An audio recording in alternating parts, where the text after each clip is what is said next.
ہمارے جج صاحبان نے ان کو بہت رعایت کی ہے، بلکہ ہم نے پچھلی دفعہ بھی اور اس باری بھی پوچھا کہ جب انویسٹیگیشن آفیسر یہ گیم کھیلتا رہے گا تو آیا ہمارے جو قانون ہے اس کے اندر اس چیز کی کوئی سزا نہیں ہے کہ کئی سو لوگ ہر دفعہ پیش ہوتے ہیں، کورٹ میں آتے ہیں، اور یا آئیو ہائی کورٹ میں ہوتا ہے یا آپ یقین کریں 2 دفعہ انہوں نے کہا اصل میں آئیو لیٹ کام کر رہا تھا تو وہ صبح اٹھ ہی نہیں سکے ہیں پیش ہونے کے لیے۔ ہم نے جج صاحب کو کہا کہ آپ یہ دیکھ لیں کہ اگر آئیو نے نہیں پیش ہونا اور ہماری بیل کنفرم نہیں ہو رہی تو ہم نے یہاں کس لیے آ رہے ہیں؟ بہتر یہ ہوگا کہ آج اپنا تو میں نے کہہ دیا کہ میں یہ جو پری اریسٹ بیل ہے یہ میں اپنی وڈرا کرنے لگی ہوں پٹیشن، یا آپ ہماری انویسٹیگیشن شروع کر دیں یا ہمارا کیس چلا دیں، یا ہم نے اریسٹ کرنا ہے تو میں پری اریسٹ بیل جو ہے یہ وڈرا کریں گے اور آپ یہ اس پولیس والوں کو کہاں کہ اریسٹ کر لیں، کیونکہ ہمارے اوپر ہی سارا قانون لاگو ہے،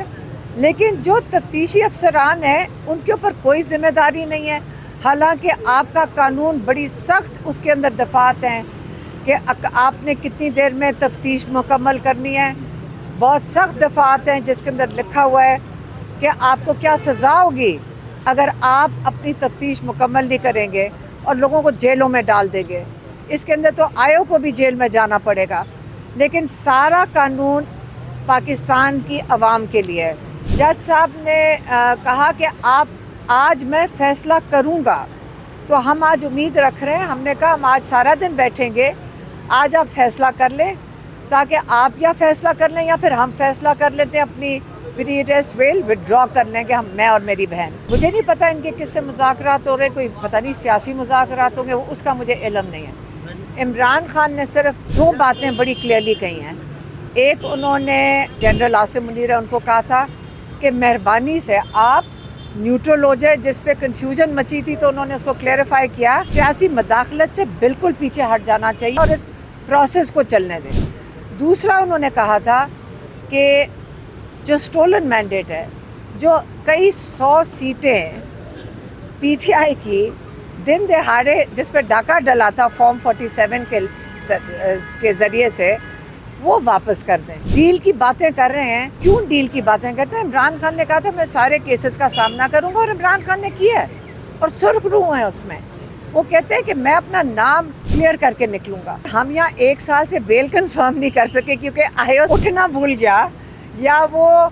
اس کو ہارٹ اٹیک ہو گیا اور اگلے دن وہ کسی کورس میں چلا گیا۔ اگر 1 سال سے کئی 100 لوگ یہاں پہ پھر رہے ہیں تو ہمارا جو سارا جو انصاف کا نظام ہے وہ اسی پہ چلے گا کہ آئیو جو ہے انویسٹیگیشن جو کر رہا ہے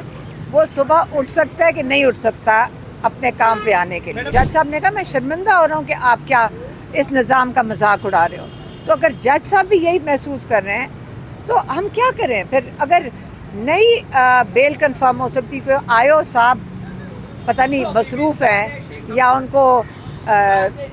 بیمار ہو گئے ہیں تو ہم اپنی وڈرا کر لیتے ہیں، اگر ان کا یہی شوق ہے تو اریسٹ کر لیں پھر، ٹھیک ہے جی۔ اس حکومت کا کاؤنٹ ڈاؤن شروع ہے۔ اس حکومت کے جو لوگ ہیں سارے کے سارے، ان سے جب بھی آپ بات کریں، یہاں صافی سینئر کھڑے ہیں، تو وہ کہتے ہیں حکومت ہماری نہیں ہے، تو پھر بتاؤ نا کس کی حکومت ہے؟ وہ کہتے ہیں ہم پہ دباؤ ہے، قوم کو بتاؤ کون تمہیں دباتا ہے۔ وہ کہتے ہیں ہم ڈیلیور نہیں کر سکتے۔ اگر تم ڈیلیور نہیں کر سکتے، سیاسی طور پہ اتنے بانجھ ہو، تو تم فوری طور پہ استعفیٰ دو۔ حکومت کو کوئی اخلاقی پارلیمانی آئینی جواز بیٹھنے کا پہلے ہی نہیں تھا، اس لیے کہ فارم 45 میں یہ حکومت ہاری ہوئی ہے۔ اور میں باقی سب سے کہنا چاہتا ہوں پاکستان میں جو بھی ہوئی زو ہے کہ آپ دیکھ لیں کہ بنگلہ دیش میں دھاندلی ہوئی انتخابات میں، فارم 47 والی ایک وزیر اعظم لا کے بٹھائی گئی،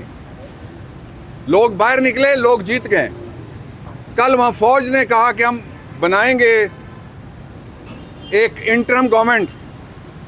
جو طلبہ موومنٹ ہے اس نے مسترد کر دیا وہ مطالبہ ان کا، اور ان کی بات مسترد کر دی ہے۔ اس لیے پاکستان کو بچانے کا ایک ہی راستہ ہے، عمران کو لانا ہوگا، وہ آئے گا تو استحکام ہوگا، شہباز کو جانا ہوگا،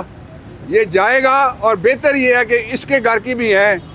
ان کو سب سے پہلے ان کو گرفتار کیا جائے اور ان کو کہا جائے بتاؤ جو تم نے پچھلے پیسے لیے ہیں بغیر بجلی بنائے وہ کس اخلاقی قانونی آئینی بنیاد کے اوپر تم نے لیے ہیں. ہمارے بھائی اسد عمر صاحب کو آپ نے دیکھا کہ کس طرح سے کمرہ عدالت میں ہارٹ اٹیک ہوا,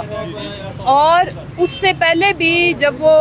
زیر حراست تھے تو ان کے ہیلتھ ایشوز بہت سویئر تھے, جس کی وجہ سے ان کی فیملی اور پھر جو کچھ ان کی فیملی کا بھی پریشر تھا, اور جو انہیں کچھ لوگ بہت زیادہ تنقید کا نشانہ بناتے ہیں. لیکن ہم جس بدقسمت ملک میں رہتے ہیں یہاں پہ جب تک کسی کی موت واقع نہیں ہو جاتی کوئی کسی کی کنڈیشن کو سمجھتا نہیں ہے.